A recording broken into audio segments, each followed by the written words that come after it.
Biasanya kan suka ngerespon nih dok. Ini ada yang baru keluar dari ID, itu boleh kali direspon dok. Pak Dokter Terawan, itu kenapa dok? Kenapa kamu memberikan pertanyaan seperti ini?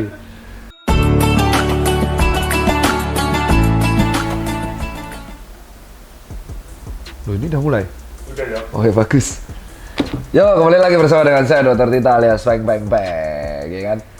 Dan sebenarnya hari ini udah bersiap untuk puasa, ya kan? Ini tanggal 2 April. Ternyata hilal belum kelihatan, mundur besok. Jadi tag ini masih tanggal 2 April. Video ini kalau tayang dan kamu lihat pas siang, pas menjalankan puasa ya. Le mineral, air mineral, mengaji mineral essential yang berguna begitu.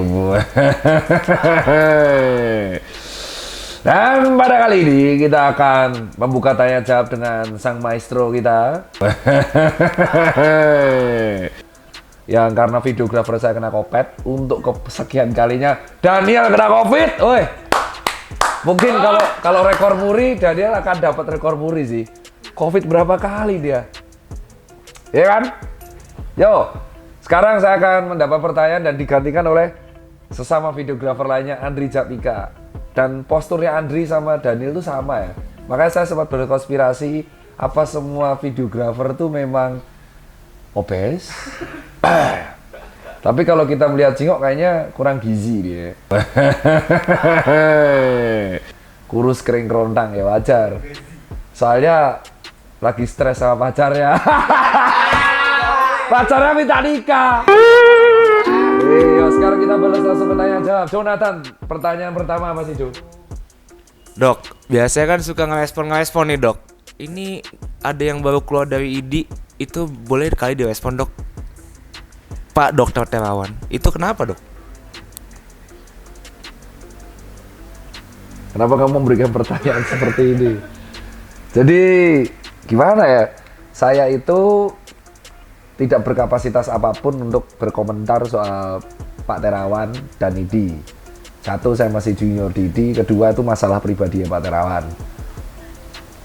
Apapun itu adalah urusan Pak Terawan dengan MKEKID, yaitu Majelis Komite Etik Kedokteran. Dan biar mereka berdua yang mengurus. Cuman ada pendapat pribadi kayak gini. Di dalam ketika kita kuliah kedokteran, di kedokteran itu saya akan terangkan kepada netizen ya. Biar teman-teman tuh tahu. Dalam kuliah kedokteran itu ada yang namanya kita belajar tuh panjang sistemnya. Apa? Mencurigakan ini. Jadi kita melihat itu kedokteran itu ada 3,5 tahun teori. Semester 1 sampai 7. Dalam salah satu teori itu, kita diajarkan mengenai etika kedokteran. Di mana di dalam kita mengemukakan pendapat, kita itu harus berpatokan sama sebuah jurnal ilmiah atau hal ilmiah atau pendapat para ahli. Jadi selalu ada pendapat para ahli yang kita jadikan rujukan. Pendapat para ahli aja itu di evidence based medicine itu rendah. Yang lebih tinggi adalah memang jurnal ilmiah yang berdasarkan penelitian. Jurnal pun ada tingkatannya, berdasarkan metodologi penelitian yang mereka buat. Dan ada juga e-book, electronic book, praktikum, dan berbagai lainnya. Nah, salah satu etik yang kita harus pegang adalah bahwa seorang dokter itu nggak boleh iklan. Maksudnya mengiklankan diri sendiri. Kayak contoh, Dokter Tirta itu adalah dokter paling mantap di Indonesia. Berobatlah di Dokter Tirta, klinik Tirta, maka kamu dijamin sembuh. Itu nggak boleh. Nggak boleh. Itu kayak klinik yang dulu, Tongping ya, Tongping atau Tingfong. Itu nggak boleh. Nggak boleh memuji diri sendiri, eksagerasi, nggak boleh. Yang Dokter Tirta itu boleh memuji kalau, wah gue keren ya, outfit. Nah, ya, mengakui sok keren gitu. Nggak apa-apa, tapi bukan dalam soal kesehatan. Kedua, seorang dokter, saya bicara dokter adalah, itu tidak memamerkan testimoni. Kayak contoh, dan ini berlaku ya, dan kita tahu banyak dokter yang kayak melanggar hal ini gitu, dan tambah teguran. Jadi testimoni kayak ini enggak kok, berkat dokter A, saya sembuhnya cepet. Nggak ada. Testimoni itu subjektif. Semua testimoni itu bisa dibuktikan dengan penelitian. Ya kan, kalau misalkan yang diobati 1000, testimoninya 40, yang update 40, tapi 1960 data nggak sembuh sama aja. Jadi semua harus berdasarkan penelitian. Dan ketiga, segala sesuatu sebelum kita itu merawat pasien, itu prinsipnya adalah tidak boleh melukai pasien, harm. Terus kita juga harus berdasarkan ilmu yang ada. Nah, yang dilakukan oleh dokter senior saya tuh jauh senior saya, dia melakukan namanya DSA. Atau kalau orang bilang DSA itu lebih mirip adalah sebuah tindakan radiologi untuk melihat aliran darah di bagian otak. Secara awam seperti itu. Tindakan radiologi doang. Jadi pemeriksaan tambahan. Ketika orang kejadian stroke, maka kita akan pengen lihat dong, ini sumbatannya di pembuluh darah otak bagian mana. Bener kan? Maka dimasukinlah sebuah alat namanya DSA. Nah, di DSA ini nanti akan muncul gambaran sumbatannya itu seperti apa. Dan memang itu kompetensinya radiologi dan radioterapi. Memang kompetensinya Pak Terawan. Nah, dalam perkembangannya, ternyata Pak Terawan memodifikasi bahwa DSA ini kalau dikembungkan, itu bisa membuka aliran darah. Logikanya gitu. Oh, kalau ada ganjelan yang mending sumbatan atau trombus dimasukin aja selang, nanti akan aliran darah terbuka. Lalu testimoni muncul. Berkat ini stroke-nya bla bla bla bla bla. Nah, ini yang menjadi masalah adalah kalau Bapak tersebut atau Pak Terawan itu dianggap menyalahi kode etik karena saya bilang, ini bukan saya bilang, menyalahi kode etik karena DSA yang awalnya dianggap sebagai sebuah metode pemeriksaan itu diklaim menjadi sebuah metode penanganan atau pengobatan atau tindakan. Dan penelitiannya itu sebenarnya masih butuh penelitian lebih lanjut. Jadi kalau misalkan dari MKEK itu mengatakan kalau memang mau dijadikan sebagai pengobatan nggak apa-apa, rapopo. Cuman tolong penelitiannya memang yang benar, ikuti dengan kaidah penelitian, evidence based medicine yang benar, buktinya sahih mana, dan menggunakan penelitian yang benar, jangan dengan testimoni. Kalau testimoni itu tidak akan, apa bedanya dokter dengan dukun? Karena tapi kan banyak yang baik, ya, tapi kita nggak tahu banyak yang nggak baik apa enggak. Yang bisa membuktikan itu adalah penelitian, dan penelitian itu memang lama. Kenapa lama? Banyak yang pengen cepat. Nah, terus buat apa saya kuliah 6 tahun? Nah, jadi problemnya Pak T ini bukan pengganjelan menurut saya, tapi lebih ke pemahaman mengenai etik. Dan setahu saya yang itu urusannya internal dari Pak Terawan dengan Komisi Etik. Jadi kalau Pak Terawan memang mau melanjutkan DSA ini sebagai terapi ya, bukan sebagai pemeriksaan, tapi terapi, ya urusannya dengan etik. Etik ya harus melengkapi syarat-syarat yang diminta oleh Komisi Etik. Dan menurut saya dokter-dokter lain memang termasuk saya pun tidak berkompeten untuk mencampuri urusan itu. Jadi kalau ada netizen mengatakan, ayo komen, nah saya mau komen apa? Karena yang tahu soal penelitian DSA itu untuk sebagai terapi itu ya Pak Terawan, yang soal tahu etik yang dilanggar ya MKEK. Yang berhak berkomunikasi soal itu adalah ID dan Pak Terawan. Nah, kalau memang ada yang mau jadi mediator ya itu Kemenkes. That's it. Dan menurut saya orang-orang yang testimoni harus menahan diri. Karena apa? Dokter itu bukan dukun, dokter itu bukan reseller, dokter itu bukan toko online. Itu kalau jawaban saya. Jadi apapun yang terjadi dengan Pak Terawan, beliau senior, mantan Menteri Kesehatan, seorang dosen juga dan guru, dan yang terjadi dengan MKEK, dua-duanya juga guru, lebih baik memang diselesaikan di internalnya organisasi profesi. Kalau memang mau dimediasi dengan pemerintah, monggo lewat Kemenkes, dan itu urusannya mereka. Jadi lebih baik kita mengurus hal yang lebih bermanfaat daripada kita mengurusi hal-hal yang menurut saya bisa diselesaikan oleh organisasi dan pemerintah. Kita harus yang lain aja. Itu kalau tanggapan saya ya. Ada lagi? Berarti dikeluarin dari ID tuh masih aman-aman aja harusnya, Setahu Dok, ya? saya bukan dikeluarin, jadi bukan apa sih, karena intinya masalahnya tentang etik. Kalau misalkan etiknya dipenuhi, status ID itu bisa dipulihkan. Setahu saya sebagai anggota ID aktif. Untuk mengecek anggota ID aktif, kamu tuh bisa ngecek di KKI sama STR.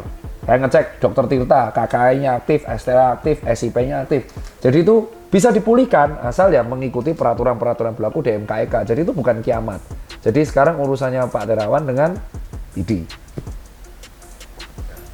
Ada lagi? Bang Cingok mau nanya nih dok. Apa lu mau tanya apa lu? Apa ya? Udah Gue gatel nih kalau Cian tanya nih, aduh langsung gatel. Gimana tanggapan lu?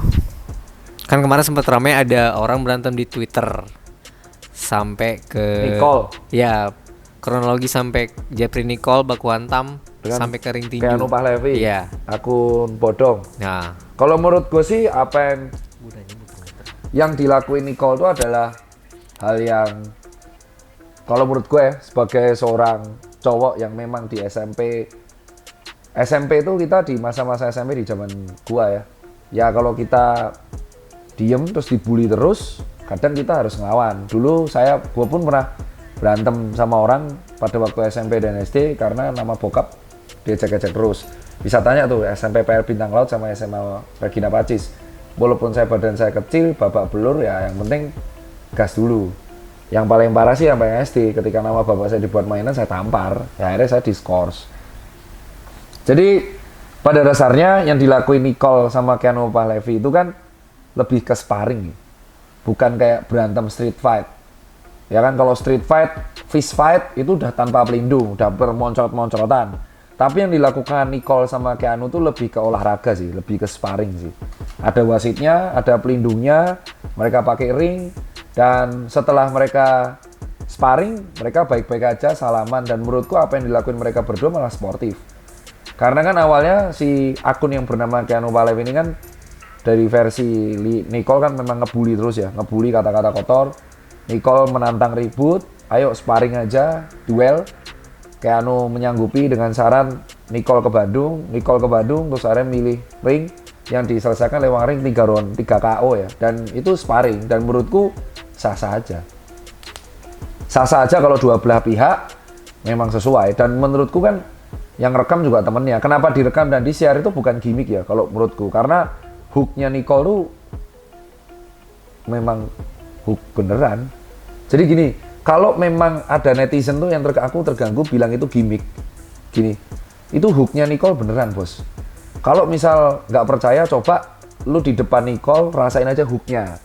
Yang kenceng banget tuh yang kiri, hooknya kiri itu serem banget tuh. Kalau misalkan si Keanu tuh masih bisa ngindar ya, masih bagus tuh dia ngindar. Kalau nggak ngindar, wah hancur itu. Jadi kalau misal gimmick nggak mungkin si Nicole tuh sampai sekuat itu untuk hooknya. Dan sebenarnya dari Keanu pun dia meladenin ya. Dan tapi kan kita nggak tahu niat belakangnya apa. Tapi yang jelas itu olahraga dan menurutku adalah hak kedua belah pihak. Haknya mereka berdua untuk melakukan sparring seperti itu. Sah-sah aja sih. Dan mau dikontenin apa enggak itu ya urusan mereka masing-masing sih.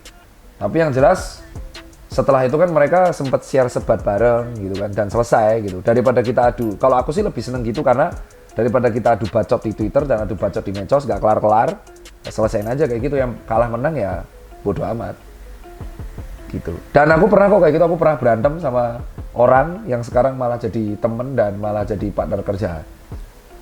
Brian namanya. Dulu pernah ngata-ngatain aku di story, tak samperin kafe berantem, banyak versi tapi ya, saksiku masih ada Daniel dan Ucok dan itu aku tahu. Tapi ada Dori juga, itu Brian di markasnya aku samperin tuh. Kafenya udah nggak ada orang dan sekarang aku sama Brian berhubungan baik. Jadi memang cowok tuh kayak gitu, sekali berantem terus adu fisik, setelah adu fisik ya udah puas, nggak ada kalah nggak ada menang, damai. Yang lucu tuh adalah kalau misal dia nggak mau adu fisik tapi nyinyir mulu, nah itu yang ngeselin tuh. Diselesaikan adu fisik kagak mau, di depan A, di belakang B, tapi nyinyir mulu pakai fake account. Dan menurut gue tuh bukan sifat cowok sih. Cowok tuh nggak pakai fake account buat nyinyir ya. Kalau lu nggak suka ngomong di depan anjing gitu loh, bangsat gitu loh. Kayak gitu kalau gue nggak tahu kalau cewek ya, karena gue bukan cewek. Gue nggak bisa justifikasi, wah ini masculinity toxic, gue nggak paham. Gue bukan cewek, jadi gue nggak bisa ngomong kalau cewek berantem kayak apa atau adu bacot kayak apa. Tapi kalau cowok, bagi gue, kalau seorang cowok dia lebih suka nyinyir di belakang, tapi di depan orangnya bilang itu bukan cowok. Itu menurut gue mental pecundang sih. Lebih baik kalau lu nggak suka orang ya lu ngomong di depannya langsung.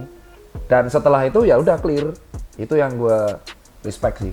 Jadi kayak Aska sama Vicky bisa trending juga menurut gua tuh juga ya kan, ayah tiri berantem sama anak tiri disponsori sama ayah kandung. Bagus juga sih. Tapi kalau lo lihat Vicky pada waktu kemarin tuh bener-bener nahan sakit sih menurut gua, karena dia dihantam di bagian rusuk ya, sama ulu hati, sama muka. Wah itu anjing lah. Ngelawan Aska tuh mikir 2 kali gua. Kalau misal gue sparring deh lawannya Aska, gue mending langsung ngaku kalah aja. Kalau gua nih, karena secara fisik jauh banget, dia tinggi 190. Dan secara fit, dia berat di atas gua, masa kering. Lawan Vicky yang jelas jangkauan tangannya aja udah kalah. Jangkauan tangan tuh udah kalah, stamina udah kalah, kuda-kuda kalah. Keren sih untuk dua belah pihak dan mengaku kalah sih. Tapi ya kita harus akui Aska tuh umur 15 tahun loh bos. Iya kan belum 20 tahun jeng udah kayak gitu pukulannya. Ya semoga ini yang bagus menjadi dunia MMA dan dunia boxing di Indonesia. Selesaiin terus dengan itulah gunanya diciptain 2 tangan. Kalau buat apa kalau diciptain 2 baku hantam aja daripada adu bacot gitu kan kalau itu. Kalau dari aku sih ya lu tahu Nicole tuh aktor bintang laga bos ya. Namanya aktor laga tuh ya kan, lu tahu pasti pernah tahu basic fight lah. Orang kuda-kudanya kenceng kayak gitu. Dan yang ngata-ngatain gimmick ya mending lu tantang aja tuh sana tuh. Itu kalau dari gua. Kalau Dr. Tirta gimana? Ya santai-santai aja sih fine. Ya memang kayak gitu gua dari SMP ya kalah menang biasa, babak belur pun ya resiko loh. Itu sih dari gua. Mending dikontenin apa enggak sih, Dok? Kan itu suka-sukanya mereka lah. Mau berantem dikontenin ya viral, nggak dikontenin ya nggak apa-apa. Suka-sukanya mereka. Kadang ada yang memang harga diri nggak mau dikontenin ya kan, lebih ke personal issue. Tapi ada yang pengen dikontenin dapat duit ya, menurut gua sah-sah aja sih. Siapa mau kontenin malah bagus, malah meningkatkan dunia. Oh kalau berantem kayak gini gitu sih. Tanya simpel nih, tebak-tebakan Dok ya. Kalau misalkan aja nih ada yang mau adahi antara kayak juara kemarin Nandes terus dilawan sama Aska gitu. Dokter megang mana? Nandes pisang. Salam dari Binjai. Oh Paris. Ya Paris. Ya nggak apa-apa sih kalau memang buat olahraga. Maksud gue gini loh, ketika lo di ring tuh olahraga sih. Sparring tuh olahraga, bukan lo jadiin orang buat babak belur samsak ya. Bukan. Maksudnya ketika di ring tuh memang kaitannya sport. Kalau dari gua. Ya kayak gua sepedaan atau gua pull up. Apakah gua merapikan badan atau gua olahraga ini untuk gue jadi atlet? Ya enggak juga, gue hanya untuk olahraga doang. Apakah gue berkompetisi balapan? Ya enggak. Apakah gue pull up tuh mau berantem mukulin orang? Ya enggak, buat olahraga.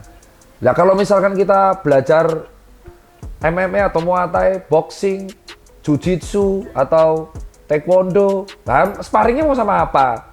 Pasti kan harus sparring, masa kita lawan samsak mulu, ya kan pasti harus ada lawan tanding. Tapi kan yang kita harus tahu adalah ketika di ring, gini, satu hal yang pasti adalah ketika lo mempunyai kekuatan lebih, lo harus pergunakan kekuatan itu dengan penuh tanggung jawab. Di balik kekuatan yang besar ada tanggung jawab yang besar. Itu kata-kata siapa sih anjing? Kartun apa anjing? Spider-Man. Oh ya Spider-Man. Ya kata-kata Spider-Man, bukan kartun tuh. Ya kan, di balik kekuatan yang besar itu ada tanggung jawab yang besar. Artinya kalau lo memang mempunyai ilmu bela diri, jangan sekalipun lo menggunakan bela diri itu untuk kepentingan yang salah. Olahraga aja. Kalau di sparring ya nggak apa-apa. Malah buat meningkatkan skena tinju kalau menurut gua.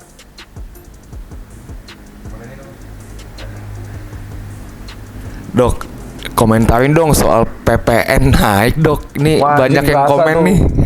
Jadi kalau menurut gua nih kenaikannya lumayan kaget ya gua. Yang pertama kan gua bayar pajak tuh. Terus gua pas transfer PPN udah naik 11%. PPN 11% itu bagi gua kalau orang yang memang di penghasilan kayak gua tuh nggak kerasa gua. Gua nggak kerasa, jujur. PPN tuh tidak mengagetkan bagi gua. Yang mengagetkan bagi gua adalah justru kenaikan Pertamax yang lumayan ekstrim. Ditambah ada isu kenaikan LPG itu belum pasti ya. Tapi kenaikan Pertamax ini barengan dengan pameran IMS. Nah itu yang gue bingung tuh sampai sekarang.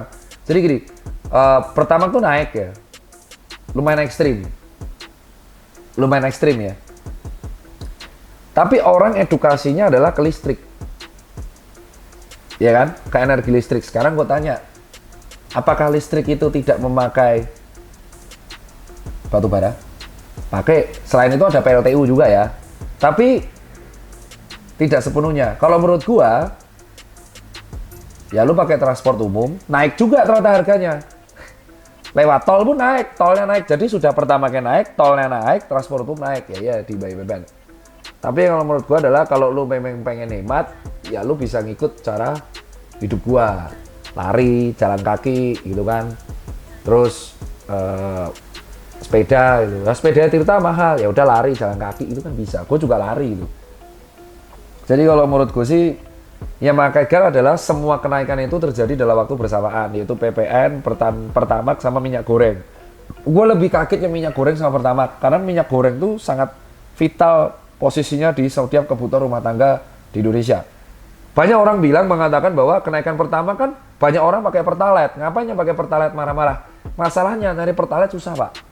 Gue bener-bener melihat hal itu. Jadi pada waktu di Bandung, gue cuma tes tuh isi Pertalite, Pak, nggak ada. Ya ujungnya pertama turbo juga, gue pakai turbo kan.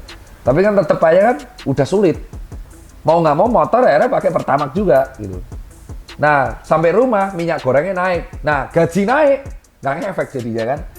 Gajinya naik, habisnya kalau nggak buat minyak goreng tuh kerasa loh bos.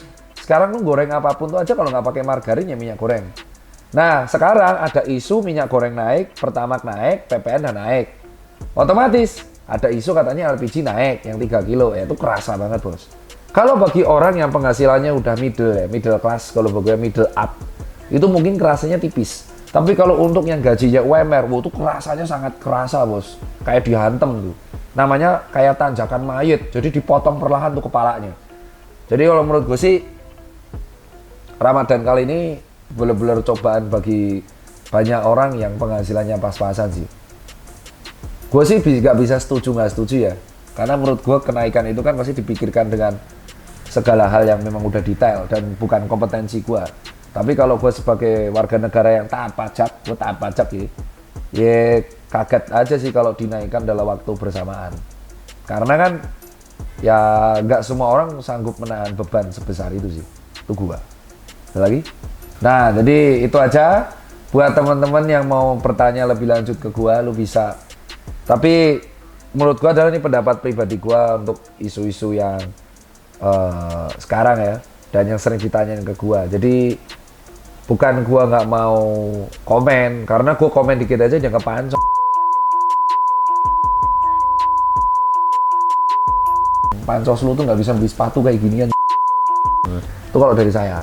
Sampai jumpa di next vlog berikutnya. Saya masih miso-miso ini sebelum bulan Ramadan. Bukti. Jangan main-main loh.